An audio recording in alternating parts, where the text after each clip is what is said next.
ఈరోజు positive result. ఈ couple Gudur నుండి వచ్చారు. తనకి మ్యారేజ్ అయ్యి 1.5 year అవుతా ఉంది. తనకి పీరియడ్స్ ఏంటంటే 40 daysకి అట్లా వస్తాయన్నమాట. సో తను ప్రెగ్నెన్సీ కోసం వచ్చినప్పుడు నా దగ్గరికి సెప్టెంబర్ 25th వచ్చింది. సో ఆ రోజు స్కాన్ చేస్తే ఆ అమ్మాయికి పీసీఓ ప్యాటర్న్ ఉంది, హార్మోన్స్ అన్నీ బాగానే ఉన్నాయి, థైరాయిడ్ మైల్డ్లీ ఎలివేటెడ్ అనమాట. సో తనకి సెప్టెంబర్లో నేను ఎగ్ రిలీజ్ అవడానికి టాబ్లెట్ స్టార్ట్ చేశాను.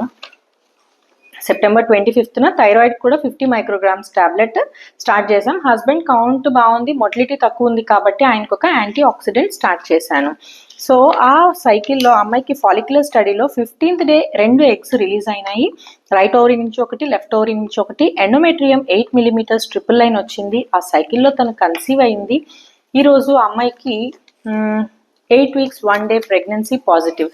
అయితే తిను ఫాలిక్యులర్ స్టడీ చేసేటప్పుడు ఫస్ట్ సైకిల్కే నేను అడిగింది, మేడం ఈ మంత్ ఎట్లయినా ప్రెగ్నెన్సీ రావాలి అనేది.